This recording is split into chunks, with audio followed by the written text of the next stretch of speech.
Testing. 1 million, 2 million, 3 million. That's working. Okay. I'd like to talk to you about your financial future, and I hope those figures become applicable to all of you as we go along. And I'd like to start by posing a problem for you. And incidentally, I'm just going to talk for a couple minutes, and we'll do Q&A, because what we want to do is talk about what's on your mind. But I'd like you to think about this for just a second. If, as we walked out of here today, I said I would like to buy 10% of your financial future, I was going to write you a check today, and from this day forth, you were going to give me 10% of everything you earned. How much would you want to charge me for that? I'm going to buy 1/10 of you. And I may take the low bid, incidentally, so be careful what you write down. Well, I think if you thought about that a little while, you can contemplate that for a few minutes. You know, you're going to get a check from me today, and you can do anything you want with the money, but from this day forth, you have to give me 10% of what you earn. I think it would be very foolish of you, any of you, if you asked for less than, say, $50,000. Now, it's going to be a few years before you're out earning money, and so I've got a few years of dead money there. But then I would start getting this royalty on you as you went along. So I really think that if you thought about it, most of you would want a fair amount more than that, and I think you'd be right. Fortunately, I didn't make this deal with anybody when I started out, so nobody's got a 10% royalty on me. But I think that $50,000 would sort of be the absolute minimum. And if you think about that, that means that right today, you are worth $500,000, because if 10% of you is worth $50,000 in cash today, your potential is worth a minimum on a 100% basis of $500,000. That is the big financial asset you've got. It's way more important what you do with that $500,000 asset that you own today than whether you decide to buy stocks or bonds, or whether you put your money in a mutual fund or pick your own stocks or anything of that sort. The biggest financial asset that you have going for you by miles is the value of your own earning power over the years. So that's really what you should focus on. If you're focusing on your financial future, that means you should focus on you. Because whether your 10% is worth $50,000 or $100,000 or $300,000, which would be $500,000 or $1 million or $3 million for all of you, whether it turns out to be one or the other is really dependent in a very large part on what you do in the next few years. All of you in this room have the brains to do extremely well in life. You've all got the energy to do extremely well in life, and then the question is, how do you apply it? If you've got a 200 horsepower motor, do you get 200 horsepower out of it? Do you get your full potential, or do you get 100 horsepower or 50 horsepower? Now, there's two things that can hold you back in getting the full horsepower out of your engine, whatever it may be. All of you have big enough engines. And one of those is a lack of education, but that probably isn't going to happen to very many people in this room. If you did have a lack of education, if you didn't have a chance to get a decent education in life, it wouldn't make any difference what that potential was, because you'd never unlock it. But the second most important thing, and equally as important, is in terms of the habits that you develop, in terms of what you do with yourself. When we hire people, we look for three qualities. We look for integrity, we look for intelligence, and we look for energy. But if they don't have the first one, integrity, the other two will kill you. Because if you're hiring somebody without integrity, you really want them to be dumb and lazy, don't you? I mean, the last thing in the world you want for them is to be smart and energetic. So smart and energetic only goes with integrity. But the nice thing about, you make your own decision on that. You can't change your IQ or how far you can throw a football or how high you can jump or the color of your hair very easily. But you can elect to have integrity that matches anybody else's. And if you match that with intelligence, which you have, and energy, which you have, you will get an extraordinary result, and you'd be very foolish to sell me 10% of yourself for $50,000. On the other hand, if you don't match it with that, your potential will, in a significant part, go unused. And I'll give you a little simple tests to apply in terms of thinking about the kind of habits you want to develop. Because you can have any habits you want to be. You can be lazy, you can be prompt, you can be late, you can be honest, you can cut corners. I mean, you have all these choices. And those are choices for you to make. Nobody else is going to make them for you. And I would suggest that you play this little game with me, too. Think about the person you would most like to be in life. So maybe it's one of your contemporaries, maybe it's somebody a little older, but pick out the person you admire the most, the person that you'd change places with if you could. And then write down why you admire them. Just put it on a piece of paper. And then figure out the person that you would least like to change places with you. Who really turns you off? Who do you find repulsive? And list the reasons why that person turns you off so much. And put those down on the other side of the paper. And then look at that list. And you'll find that everything on the left-hand side, what you admire in other people, the qualities they bring to life, cheerfulness, generosity, all kinds of things, you'll find those are things you can do yourself. It's very simple. You got to apply yourself, but the habits you form in doing that early on will carry you through life.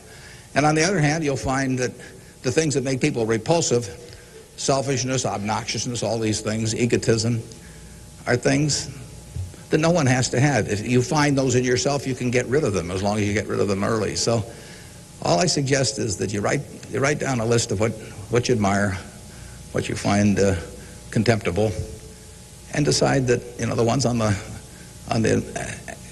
admired side are ones you're going to acquire for yourself. And if you do that when you're young, it'll carry you through the rest of your life. This doesn't work if you do it when you're 50 or 60.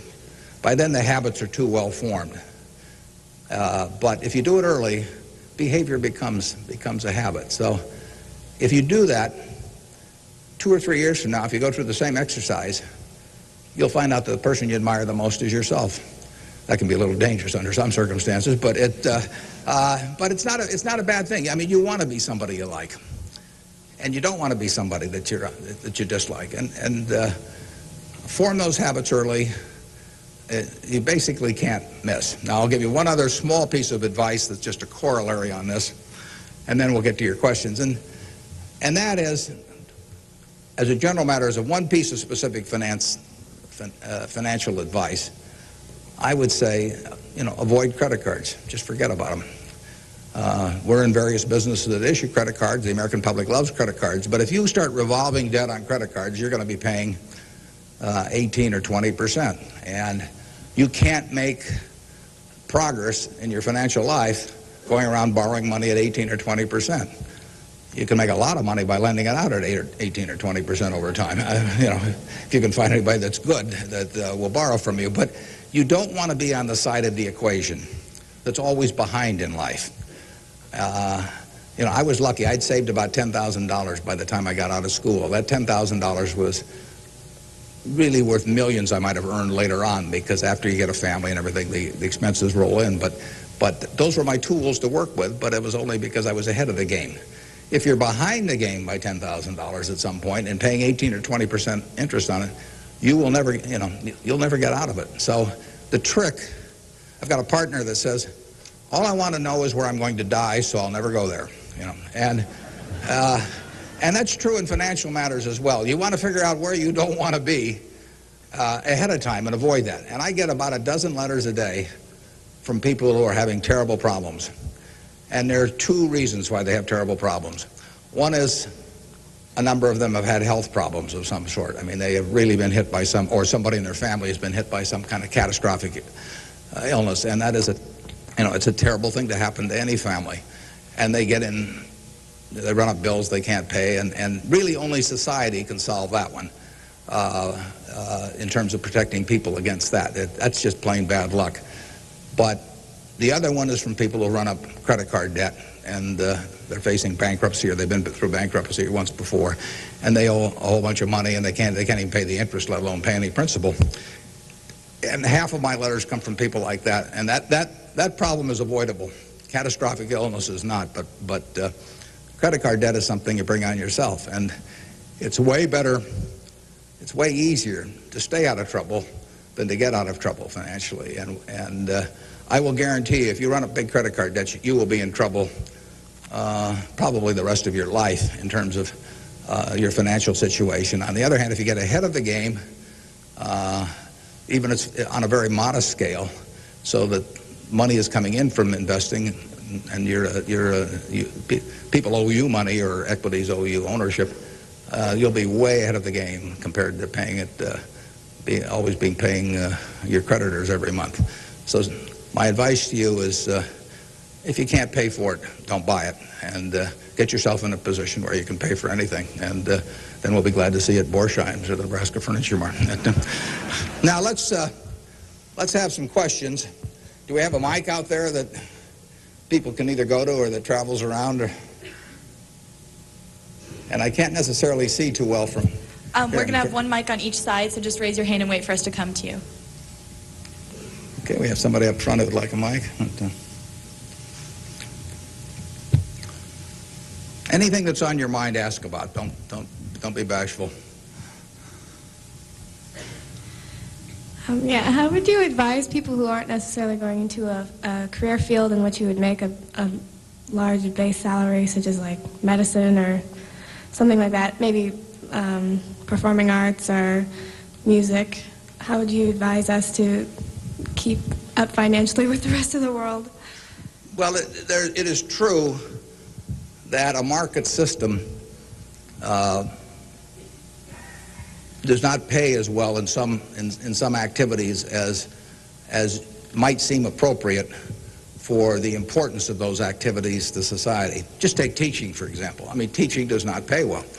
And what could be more important? I mean, you've got to be as interested in who the teachers of your children are as who your accountant is, or whatever, or who's winning the heavyweight title of the world, or that sort of thing. But it doesn't pay well, and it's a fundamental choice whether you're going to go into something. For many people, it'd be a fundamental choice whether you're going to go into something you love or something to try and make a lot of money. I think that generally it pays to go with what you love. I think that it's very hard to find people when they get to be my age who say that they've loved what they've done all their life and feel it was very worthwhile, but they're terribly sad they made that choice because they didn't make a lot of money. I don't think anybody's ever said that to me, that they wish they'd gone into something else where they were uncomfortable doing it or didn't enjoy it, didn't feel very productive, but made a lot of money. So I don't think you'll find that. So I would go to work. I would go to work in whatever turns you on. It may turn out that it'll be more profitable than you can think, but almost everybody here will make enough money, unless they get some terrible habits along the way, to do reasonably well. And doing reasonably well in this country really is pretty darn good. I mean, it's not necessary to have huge amounts of money in order to enjoy yourself. I enjoyed myself when I had my $10,000, and I live in the same house that I lived in when I had about that. I bought it 41 years ago. I liked the house then. I like the house now. I mean, if you think about it, if you have a reasonable job, you'll be eating at McDonald's and I'll be eating at McDonald's. So we're at a push on food. I mean, in fact, I hope it's Dairy Queen, actually. And and if you come to Dairy Queen, you'll see me. And you can order anything on the menu I can order, and we both can afford it. You'll wear the same clothes I wear. I'll pay more for my suits, but as soon as I put them on, they look cheap on me. So we'll look about the same. We'll both live in the same kind of houses. I live in that house from 41 years ago, and it's warm in winter, and it's cool in summer, and it's comfortable. And you'll live in a house that's similar. And what difference does it make if you have 50 more rooms or guest houses or all that? It'll probably just bring you problems. I mean, you have to worry about the greenskeeper or something when you get through. So I have been in the houses of people where the houses are worth probably 200 times what my house is worth, and I would not be any happier in those houses at all. In fact, I'd be less happy. I just have one more thing to worry about, and dozens of people around the place, and people quitting, and people stealing from you, and all kinds of things. To hell with it. We'll drive the same kind of car. In fact, you'll probably drive a better car. I drive a car that's about 8 years old. I don't know what it's worth now, but it gets me around fine. I mean, I'm perfectly happy. We'll watch the same television. We'll work on the same computer pretty much. The only difference will be how we travel long distances. You know, I will fly in a plane that's more comfortable than flying Southwest Airlines or something, which I've got nothing against. But that's the one real big difference. And other than that, I do what I like every day. I hope you'll do what you like every day to do. And I work with nice people. I hope you work with nice people. And there's 24 hours in the day, and those are where the hours go. So great wealth is the tiniest bit different in a real sense than having just a decent income. And to trade a decent income and something you love doing and something where you feel worthwhile doing it for huge wealth where you trade off a lot of your principles would be a terrible mistake.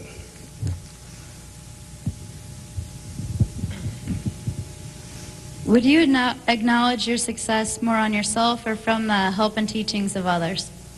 Well, I was very lucky in life.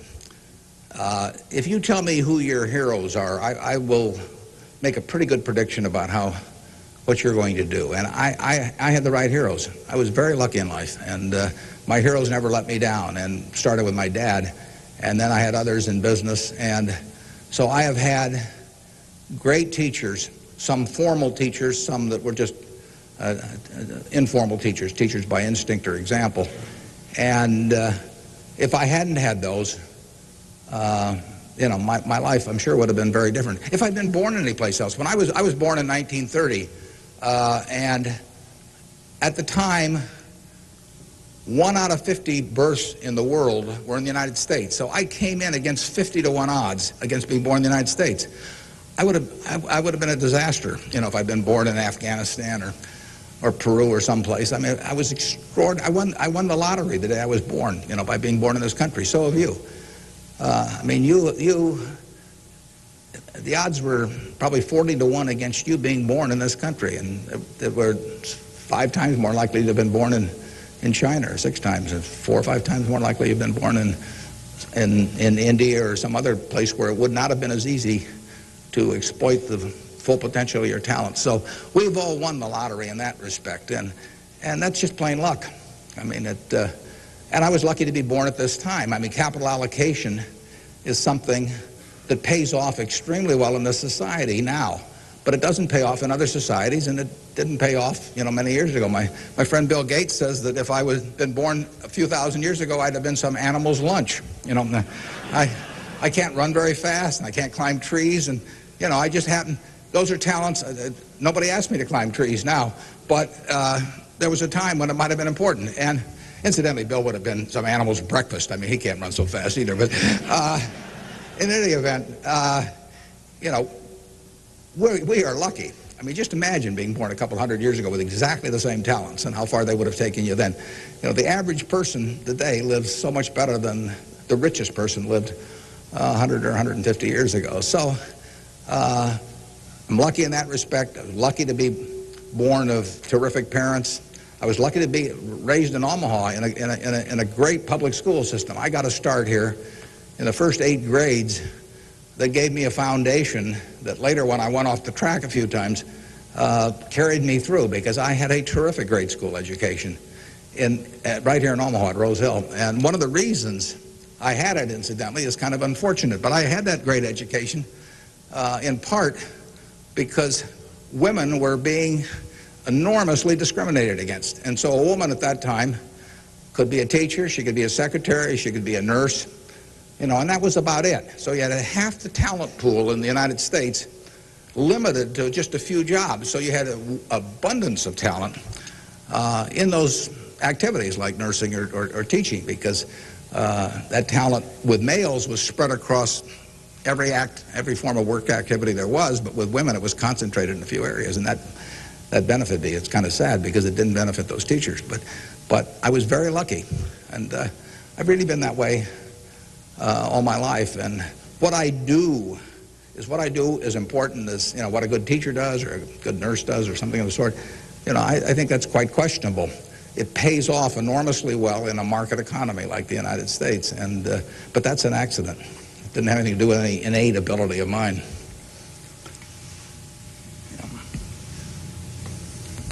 My name is Marina Tsed, and I attend Omaha Central High School. Good for you. Fine institution. Now, Mr. Buffett, technology has been a great factor in stimulating the world economy. What are your predictions for the future of the technology industry, and what is its future role in world economy and the United States economy? Yeah, well, there's no question it's turning the world upside down. It's done it somewhat already, but it will, it's just beginning, but it's moving very fast. I met Gates on July 15th, 1991. I was out there for a 4th of July celebration with a friend and who subsequently died, Meg Greenfield of the Washington Post, and she took us down to visit the Gates family. And he tried to educate me about high tech. And he'd had better luck with chimpanzees. I mean, I was really a disaster. But he's a good teacher. But one thing he told me was that at the time, he said, you've got this model in your head of the world, and your model has time and distance as very limiting factors. And he said, they aren't limiting factors anymore. He said, the cost of talking to somebody around the world or getting your message in front of somebody or publishing, he said, it's going to be zero, or so close to zero it doesn't make any difference. And, that was revolutionary. But it's happening already in a very, very big way. And it's just, 8 years later, and it's exploding. So high-tech information technology, whatever you want to call it, is changing the world, and it's going to change it in a very, very big way. And it'll change, that's one of the things I think about in businesses we buy. We announced the purchase yesterday of a furniture retailer in Boston, in the Boston area. And, I think to myself, what effect does this new world have in terms of the internet on furniture retailing? You have to think about questions like that. The changes will be huge. I played bridge yesterday with people all over the country, but I played it with people all over the world. I just sit down at my computer, and I've got some popcorn there, and I'm in khakis and a sweater, and I can have a bridge game in 30 seconds with people all over the world, and no cost to it, basically. That's a lot different than trying to arrange a game with 4 people in Omaha, on a day when one guy wants to play golf and another wants to watch baseball. And it changes things in a huge way. We are very fortunate. It's in the degree to which the United States leads the world in this area. We have a lead. It's hard to think of who's in second place. And 15 or so years ago, this country had an inferiority complex. It'd be hard for you to remember because you weren't old enough to be around then. But in the early 80s, we were wondering whether the Germans and the Japanese were going to own everything, and that they were going to make all the steel, and they were going to make all the cars and everything else, and the television sets, and we were going to flip hamburgers. That was the standard line. And just imagine in a short period like 15 years how that's changed around. In an important way, that's changed because of this information a revolution where we, like I said, I don't know who you would name as being in second place in the world, but here's the most important industry in the world, and the United States has this incredible position, and we're moving all the time with that position. So I think that argues for it argues for a terrific future for the world over time, and I think it argues even more for a terrific future for this country. What are the best ways for youth to get started now in securing their financial future? For what to secure their financial future? For youth. Youth? Oh, well, it's not very complicated. It goes back to getting full use out of your own talents first. The difference between whether you're going to be earning X or 2X or 3X a year 20 years from now is going to be a function of how well, not how much talent you have, but how well you use the talents you already have. And so that is your best financial future is your own ability and your a capacity to use those abilities to their potential. And that can't be taken away from you. They can't even tax it. Most things, if you own a piece of real estate, if they double the taxes, they double the taxes, and that changes your ownership in the property, because now, in effect, the taxing authorities own more of it because they've got a greater command on the revenue stream. The same thing about almost any asset you have. But they don't tax what's in your head, and they don't tax your ability to start performing when you get to work in the morning and finish in the evening to your potential. One of the things that amazes me is how people who really do perform well just sort of jump out at you once you're running a business. When I got out of school, I thought, everybody would behave that way, but they don't. Most people sort of go through life in a sleepwalk, and if you don't, you will stand out. So the biggest thing for your financial future is yourself. Now, beyond that, it is always being ahead of the game rather than getting behind the game. It's saving a little, no matter how you do it. I mean, I delivered papers, I worked at Penny's, I sold golf balls, I had a pinball machine around. I did a lot of things that enabled me to accumulate about $10,000 by the time I got out of school. 10,000 doesn't go as far now as it did then, but having anything so that you're ahead of the game and not getting behind the game is enormously important. I mean, just, if you're going to run a 100-yard dash against a bunch of people in life, if you can figure it out so that when the gun goes off, you're 10 or 15 yards ahead instead of 10 or 15 yards behind, it's going to make an enormous difference in how that race comes out. So having some net resources doesn't make much difference whether they're in stocks or bonds, in my view, but and not having debt when that gun goes off when you get out of school is a huge plus over being behind the game. And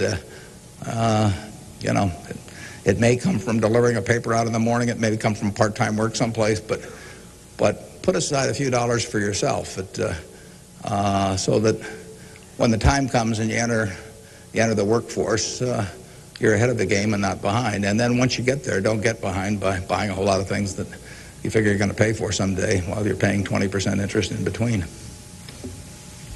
Students, if you could please say your name and school when you ask a question. Yeah, it's hard for me to see even where the microphone is, but I can.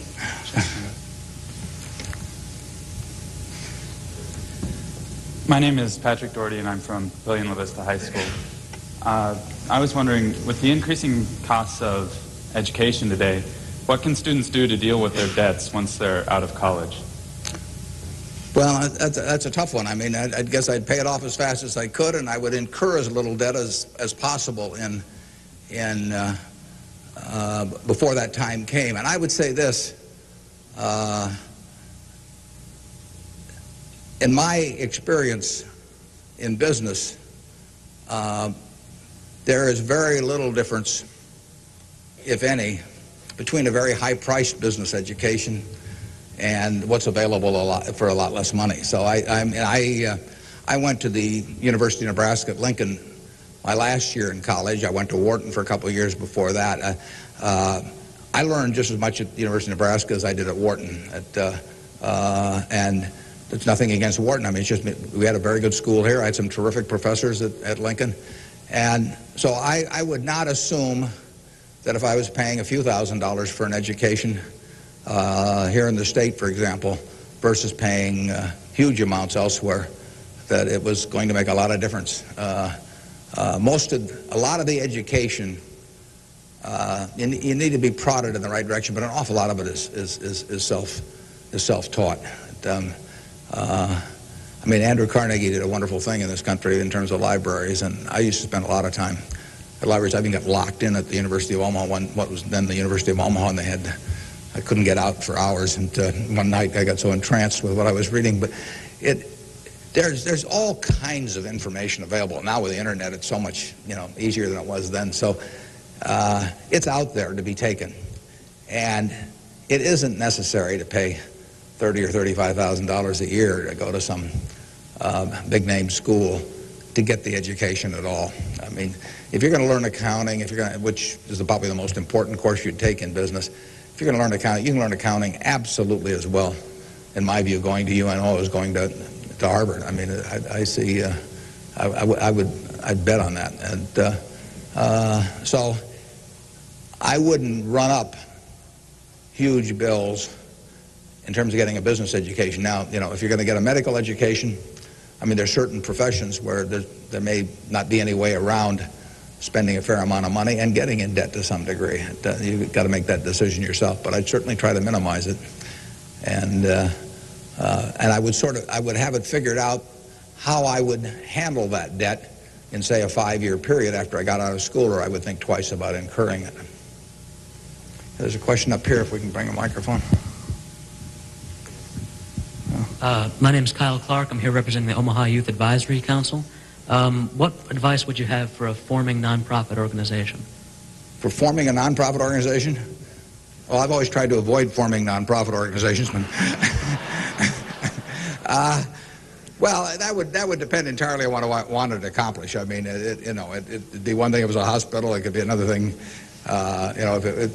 There's so many types of it. So you've got to get people that are experienced and involved in an entity like that. And but it depends so much on the objective you're working at. Yeah, I promised this young lady here microphone for a long time. Hi, my name is Kara Harbert, and I attend Millard West High School. And I understand that you're very civically involved, and I was wondering how important of a quality you think that is for an individual in life and why. Yeah, well, I wouldn't say that I am that. I mean, I do certain civic things. I think your model as a citizen, for example, in Omaha would be Walter Scott. I mean, he is far more civically involved than I am, and incidentally, his predecessor, Peter Kiewit, was too, but Walter's carried it to new heights. So I don't want to take on any mantle for that myself. I do some things. One of the problems I have is I love what I do so much that it sort of takes over. I mean, I'm like a guy that likes to play a lot of golf or something, except I like the business I'm in.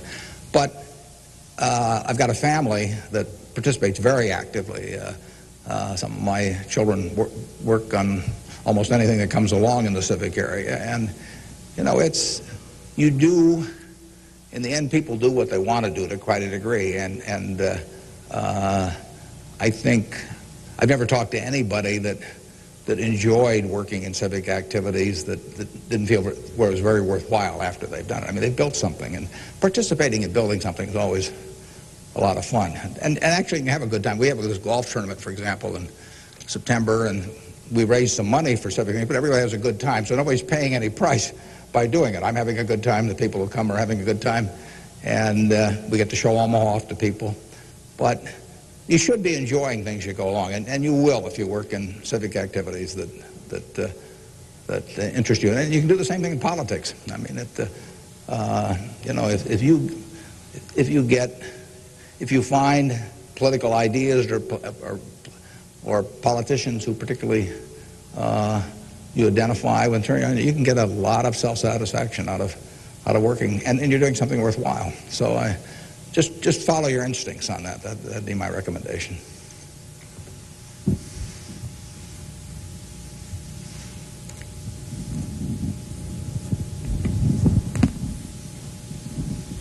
Hi, my name is Jeremy Graham from Millard South High School. We're probably the elite youth of today, and I have a question. What do you see as the biggest economic problem facing the youth of today going into the future? Yeah, I don't think that you're going to have enormous economic problems. I think you will live in a society where the average person lives better by a significant margin than the average one of a generation earlier or 2 generations earlier. That's been the history of this country. It's a marvelous country that way. I mean, when you think of it, we have 4.5% of the world's population, and what's been accomplished here is incredible. 53% of the value of corporations that are publicly traded in the world exists in the United States with 4.5% of the population. This country always has done well. They say in stocks that you should buy stock in a business that's so good that even an idiot can run it, because sooner or later one will. And that's not terrible advice. Well, that seems to have been sort of the history of this country from time to time. I mean, we've had all these problems that have come along. If you look back on the last 100 years and list all the problems this country's run into, you can make a very long list. And a lot of people who focused on those problems at the time have missed the bigger picture. And the bigger picture is that every generation lives better than the one before it. And that's because of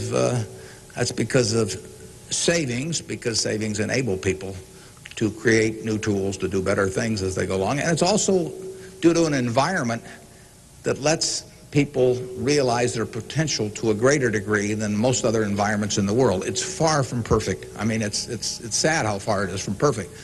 But it is better than anything else around. I mean, in this country, you don't have some commissar or something running a big business in this country. You've got a guy like Jack Welch, and a fellow like Jack Welch makes a difference of night and day in terms of the productivity of that business over a period of decades. And productivity is what causes the standard of living to rise. So a system that throws up the Jack Welches of the world to run businesses is going to have an enormous advantage over a society that does it by heredity or that does it by government edict. And we're closer to that society that I've described than any other country, and it's led to great things, and it will continue to lead to great things. So I think you've got the best future. You don't face a war, and you've got a better future in terms of achieving material rewards than any generation in history. So I wish I could trade you places. I might get taken up on that by a few of you, though.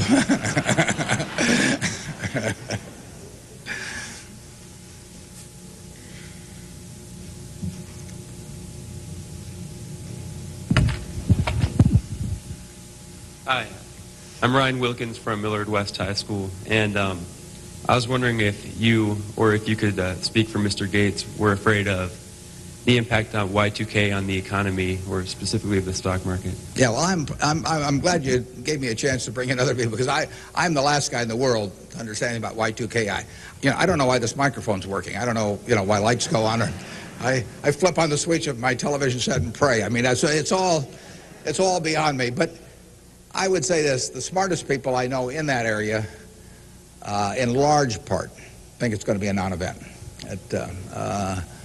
In this country. I can't speak for the rest of the world, but so I think you'll wake up on January 1st and find the world hasn't changed from December 31st.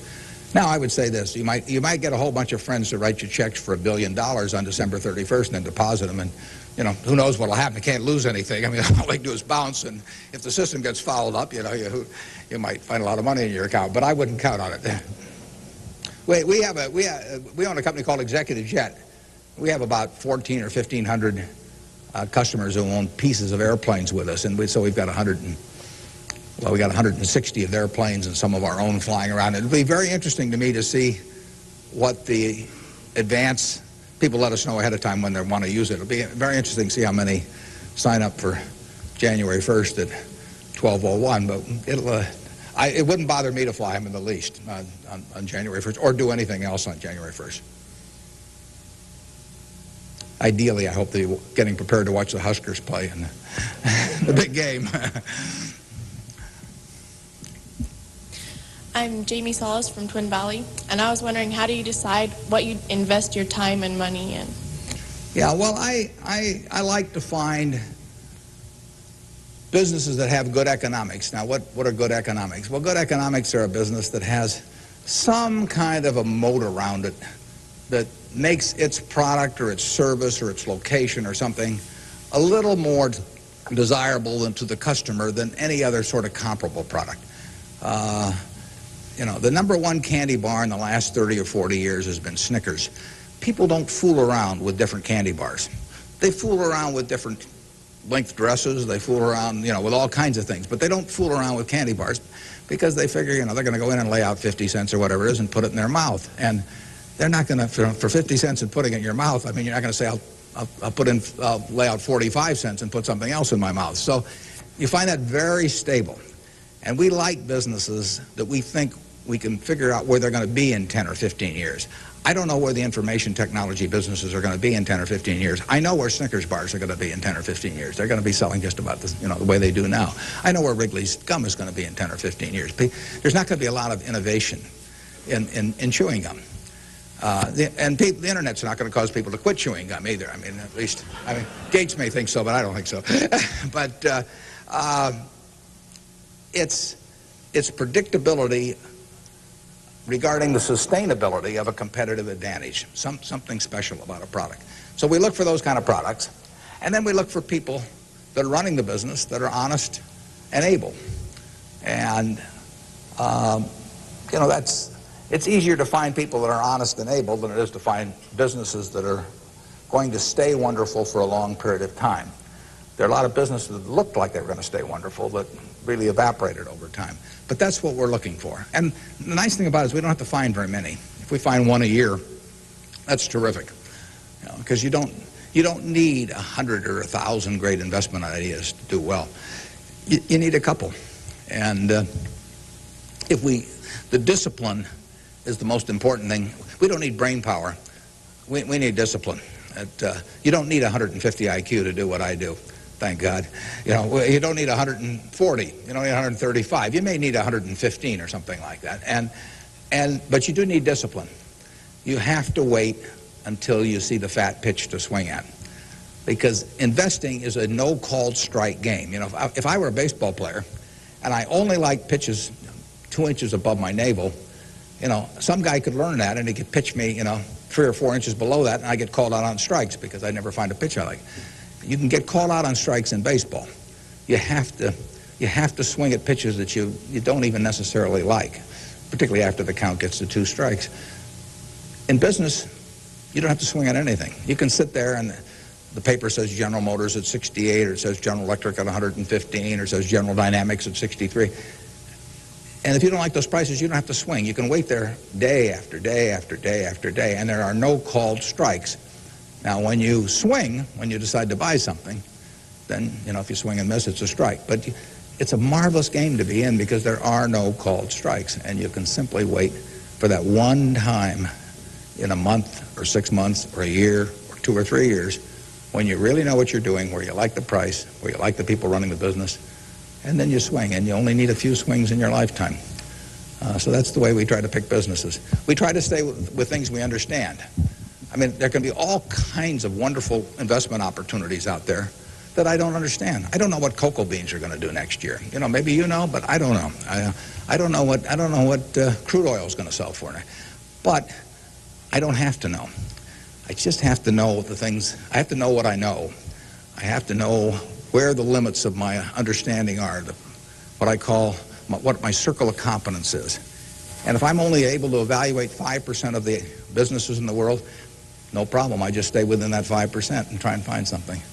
And that's, most people get in trouble because, in investments, because they get itchy. You know, they can't discipline themselves, and they hear about other people making money. Nothing upsets people so much as to hear about their friends making money. I mean, that's very destructive to discipline because they think, you know, I'm smarter than that guy next door, and he just bought that new car with the money he made trading stocks on the internet, so why can't I?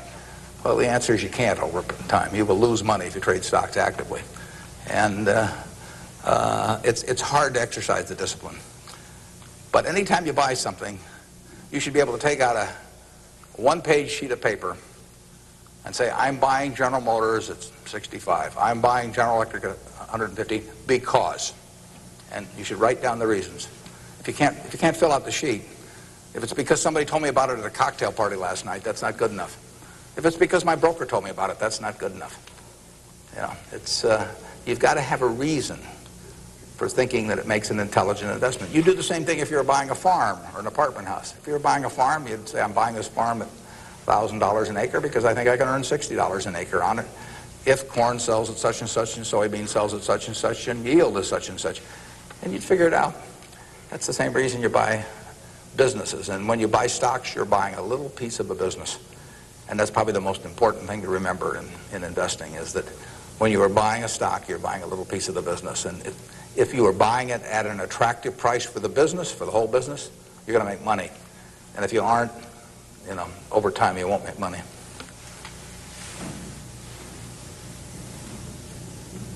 Hi, my name is Cliff McAvoy from Elkhorn Mount Michael.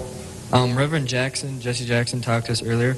He seemed to believe that the moral standards of today's society will eventually affect us in business. How do you feel this will affect us as youth growing up in the United States? He said the moral standards will affect us how? Like moral decay in society today. will affect us in business by how we feel and how we interact with other people? Well, I think very difficult to quantify moral standards over time. I mean, you know, you can pick out huge weaknesses at any given time in terms of how people or the country is behaving, and huge strengths. So I think it's enormously difficult to quantify. I think, by and large, we have made progress in what I would call institutionalized moral standards in this country. I mean, you know, in terms of slavery, in terms of I mean, the women couldn't vote, you know, a century ago. Half the country were second-class citizens in that respect, and they had much lesser rights in terms of inheritance and all kinds of things. The income tax didn't exist 100 years ago, so the idea of taxing people according to how much that they benefited from society and their income didn't exist. So I think in terms of institutionalized moral standards, the country has made really quite significant progress in the last 100 years. I think, you know, there's an enormous distance to go. I think we're going in the right direction, maybe by fits and starts, but I think we're going in the right direction, and I think that you know, it will be a significant plus to everybody in this room if they live in a more moral society 40 years from now than a less moral. But I think the odds are that they will. I think the country moves in that direction. It's very difficult to do it, and all kinds of interests that work against it. But in the end, I think the American people want it. And you saw it in civil rights. I mean, it took television to dramatize what was going on, and people that weren't near it preferred not to think about it. But it got through to the conscience of the American people. And a lot of progress has been made there, and there's a lot left to be made, but it's better than it was. And the pace may seem very slow to those people involved, and I can understand that. The pace, you know, for women's suffrage, I mean, that went for decades and decades and decades. Women couldn't be on a jury. I was reading the trial of Clarence Darrow, which took place in California in about 10 or 11. You know, there were no women on the jury. The woman wasn't allowed to be on a jury. They weren't citizens in that sense. So it's the moral behavior of the country has, in my view, improved, but you know, and it'll continue to improve, and I hope you all in this room do your part to help it improve.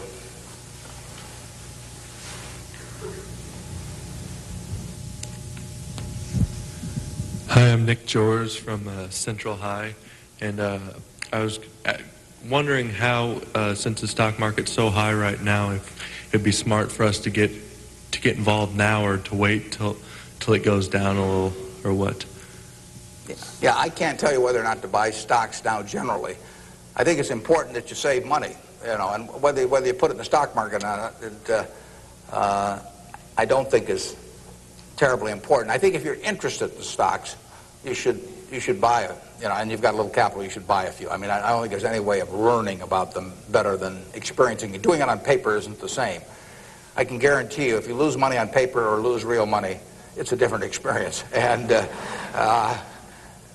so I think you'll learn more about yourself if you do it that way. I bought my first stock when I was 11. I was at Rose Hill at the time, and I bought 3 shares of City Service Preferred at 38, and it went down to 27, which is something I still remember, even though I was 11 at the time.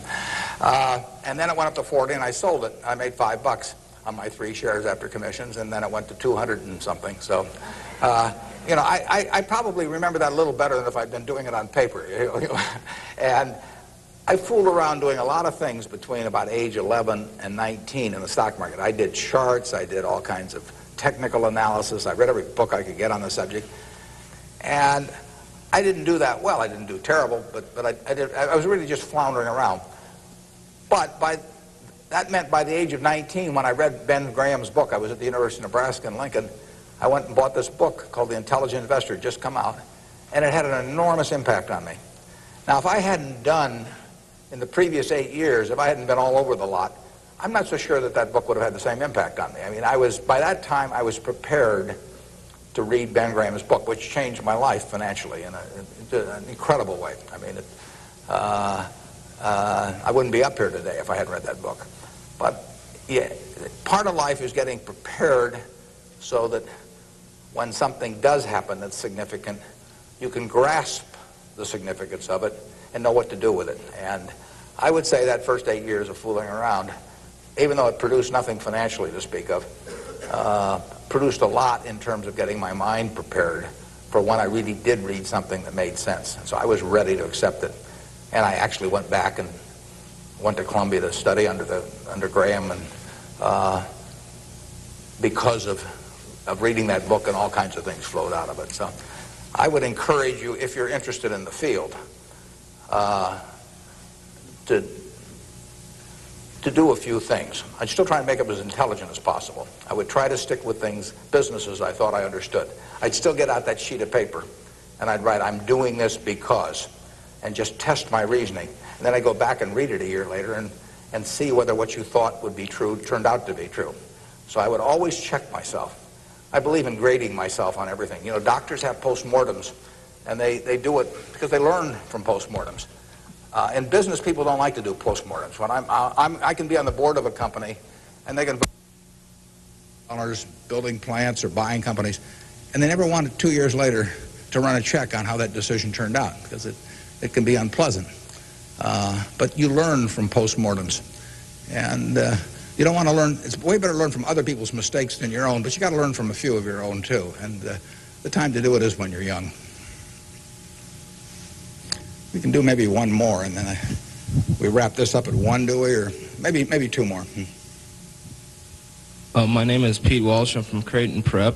And my question is, to what extent do you feel that the government, with the current policies of welfare and Social Security, is it financially competent and fiscally prepared for the future?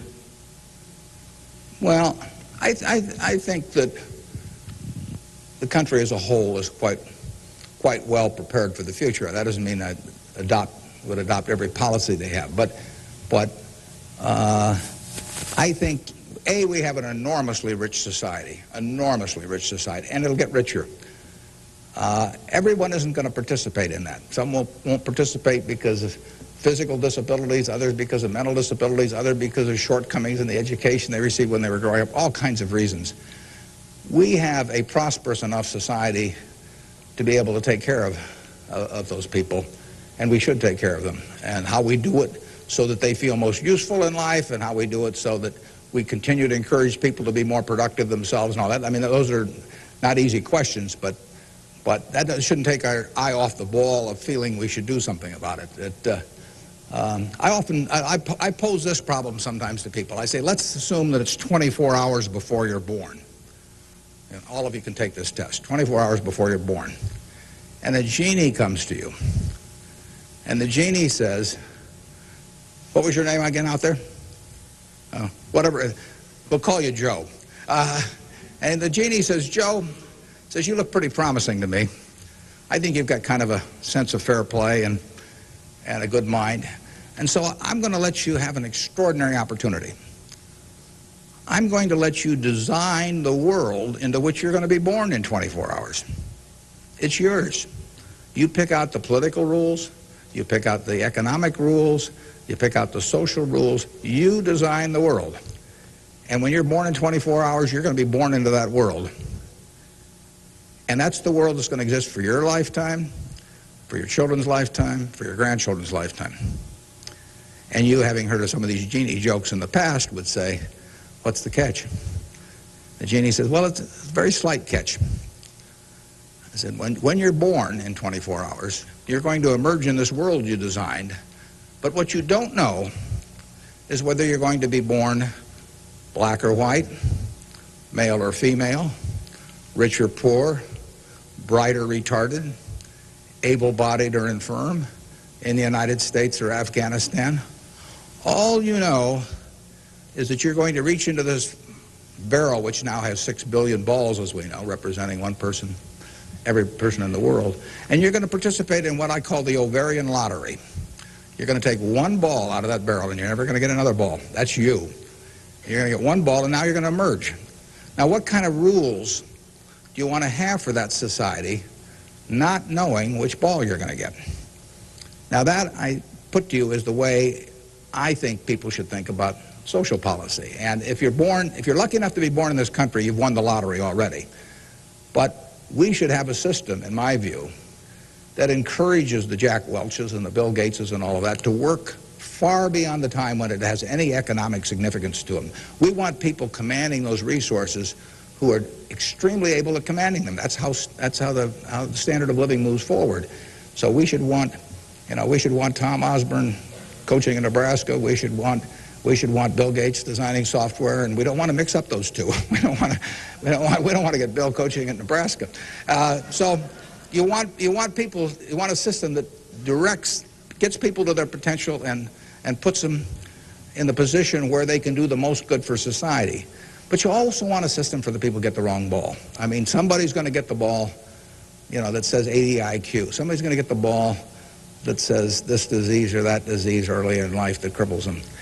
And we've got a rich enough society that we can take care of those people. And I think that, to get back to your question, I think that this society will move more and more in that direction. It has the capability of moving more and more in that direction as our resources and our output increases. And I think that it has the will to do that in a general way, although, like I say, there have always been lots of fits and starts. So there is no shortage in the United States of resources. There's no shortage of output. You have to have a system that encourages people to behave to the limit of their abilities and puts them in the right place. But then you have to make sure that everybody gets taken care of, too. Now, we can do one more, and then we'll break. I'll let the fellow with the microphone, or woman here, make the decision. Hi, my name is Ben Gold. I go to Brown Talbot. And I wanted to know, how do you think the media affects the world economically today? Well, it's a small question. Well, what it obviously does, simply because it's moved so far technologically, is it's brought it together in a big way. I mean, I was over in China a few years ago, and I was right after the time of the women's conference in Beijing, and I was reading the Chinese coverage of that conference, and of course it had nothing to do with what was taking place, but the internet was coming in, and you can access the Washington Post or the New York Times or anything. I get the Washington Post at 9:30 here at night, in effect. I never could get it the next day through physical delivery, but by electronic delivery I can read it. Probably earlier than most of the people in Washington are reading it. So the ability to communicate and the degree to which the world can have awareness of what's going on every place in the world is just, it's been a quantum leap. And that will have, there are a lot of things that come out of that. And net, they're a plus over time. But the ability of information to be available to everyone worldwide almost instantaneously, it can be huge advances in things like medicine, for example, just to pick one. So it's a net plus. It has a big effect, and the definition of media has now been expanded enormously. I mean, there were 3 television networks in the early 1960s, and that was it. There were 3 highways information traveled electronically, and if the 3 pieces of information were I Love Lucy, and something else, those were the 3 choices of information or entertainment that you had for tens and tens of millions of people sitting there looking at a tube. Now it's unlimited, and that's only, 3 or so decades. So it's just exploded, and it'll continue to explode. And net, I think it's a plus. And I think it's 1 o'clock. I want to thank you all. I wish you well. You're going to do terrific. Thanks.